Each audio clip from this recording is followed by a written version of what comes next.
Welcome. I'm Carol DeChaine, your intuitive spiritual guide for practical matters, a Marconics multidimensional energy practitioner and teacher. This month, it's about self-care, but I have to say that being the shortest month of the year, sometimes that's the way we treat ourselves, with the shortest amount of time. So today, I'm going to be talking all about the first step, the obvious step. Listen to your body. That's how you can give yourself self-care. So, how do you listen to your body? Well, if it's really in a bad way, it's going to be screaming at you through pain. So, you can start there. Do you have any pain and where is it? Is it something that you've been ignoring? Or maybe it's the place in your body you carry all your stress. So, it's just tight and tense, and maybe most people seem to carry it in their shoulders or in their neck. But other people have the weak spot, maybe where you carry it, might be your knees, which is where mine are. Maybe your hands get all gnarled up and you don't seem to have arthritis, but it's pain. Or maybe you do have arthritis and it can be in your hands or your knees or feet or wherever it may be, maybe even your hips. So look at your body, listen to it. What's it saying to you? Is it saying help, or is it just being a little uncomfortable? So besides pain, of course, you might have some sort of a medical diagnosis you're looking at going, oh, okay, how do I deal with this? And why did this happen? And most of the time, with medical diagnosis, with something that's a scary one, you really feel like maybe it's not, well, it's the fact that you waited too long to listen to your body. So that happens. Sometimes we don't get enough sleep. A lot of times we don't. So perhaps you don't sleep at a specific time. Maybe you don't go to bed until 1 and you have to get up at 6. 5 hours is hard for most bodies to deal with.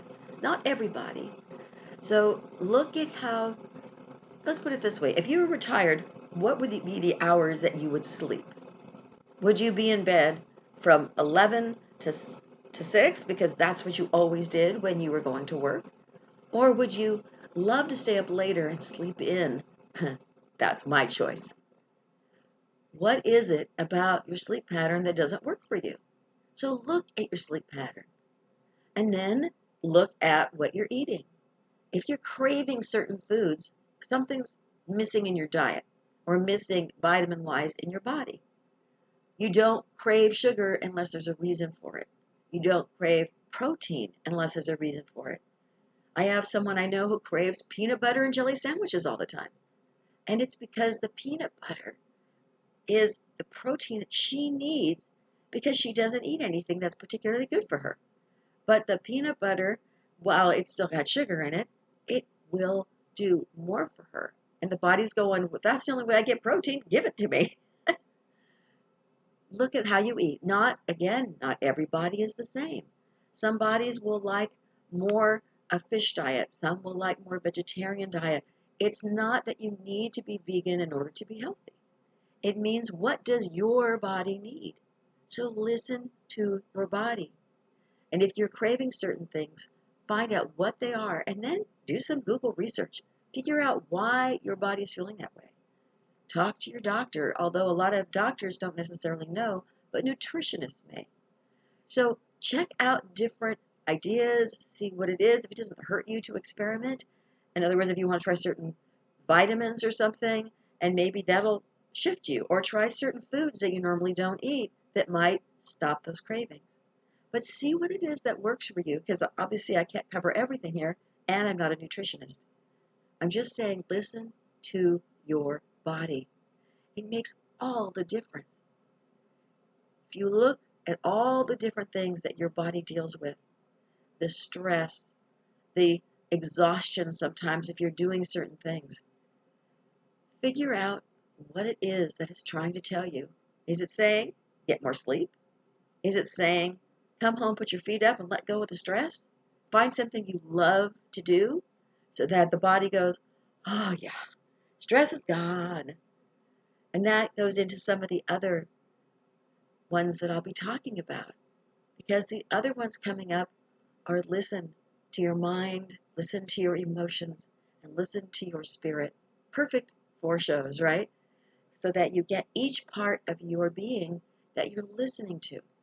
But listen to one first. It's the easiest. If you're not used to paying that close attention, we're so used to rushing around all the time, being busy in this lifetime, that the pandemic did help everyone, even though it's kind of not here at the moment, but it helped everyone to know that what's important to you.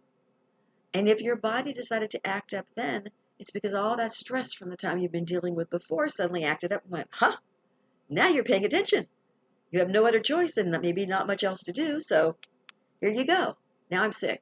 Or now I'm telling you, sleep, since you have to stay at home and work. Sleep if you lost a job. Sleep, because that's what that particular body may need to do. Or maybe it's the food, it's the types of food. It could be anything. And if you come home and you have zero interest in doing anything else, you may not be your energy level, but it could be. So look at why your energy is being just leaked out of you if you feel that way. If you walk in the door and you go, ugh, it may be more than that. It may be more than what you do.